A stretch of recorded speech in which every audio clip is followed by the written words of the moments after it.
আপনার জমির ধানের শীষগুলি কি এইরকম হতে শুরু করেছে? তাহলে কিন্তু আজই কিন্তু সঠিক পরিচর্যা নিন, অন্যথা 50 থেকে 60% ক্ষতির সম্মুখীন হতে চলেছেন আপনি এই রোগের আক্রমণ একবার জমিতে হয়ে গেলে। এই রোগটি কি? এই রোগটি হলো ব্যাকটেরিয়াল প্যানিক্যাল ব্লাইট। আমরা চাষি ভাষায় সাধারণত শীষে চিটে লাগা বলে থাকি।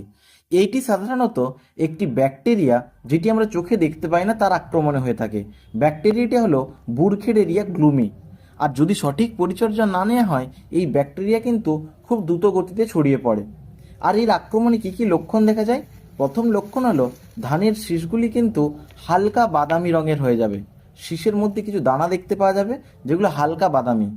দ্বিতীয়ত, শীষের দানাগুলি দূর থেকে কিন্তু ঝলসানো দেখা যাবে, মনে হবে যে ওখানে কিছু আগুনে পোড়ানো, এরকম হালকা হালকা তামাটে রঙের দেখা যাবে। তৃতীয়ত, এই ধানের দানাগুলি কিন্তু কোনো মতেই পুষ্ট হয় না, তো হাত দিলে আপনি অতি সহজেই অন্য দানার থেকে আলাদা দেখতে পাবেন। চতুর্থত যেটা, সেটা হচ্ছে কিন্তু এই দানাগুলি যেহেতু এর মধ্যে কোনো ওয়েট থাকে না, তাই এরা নিচের দিকে ঝুঁকে পড়ে না, এরা সোজা সোজাভাবে দাঁড়িয়ে থাকে। এই চারটা জিনিস আপনারা কিন্তু জমিতে দেখতে পাবেন। প্রতিকার করবেন কি করে?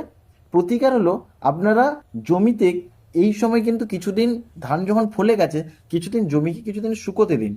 আর এই শুকোতে দিলে কি হয়, এই যে ব্যাকটেরিয়ার জীবনচক্র তা কিন্তু ব্যাহত হয়, আর সেক্ষেত্রে এই ব্যাকটেরিয়ার সংখ্যা কিন্তু কমই হতে থাকে প্রথম। দ্বিতীয়ত, যদি লেগে গেছে এই অবস্থায় আপনি কি করবেন?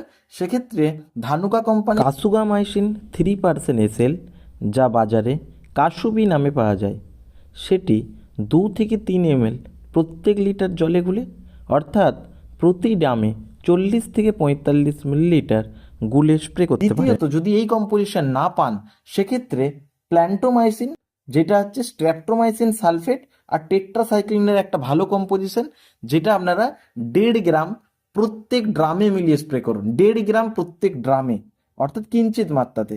এই দুটোর মধ্যে যে কোনো একটা মিলিয়ে স্প্রে করুন, কিন্তু এই রোগ থেকে আপনারা প্রতিকার পাবেন। পরিচর্যা করুন, নয়তো কিন্তু বিরাট ক্ষতির সম্মুখীন হবেন। অসংখ্য ধন্যবাদ।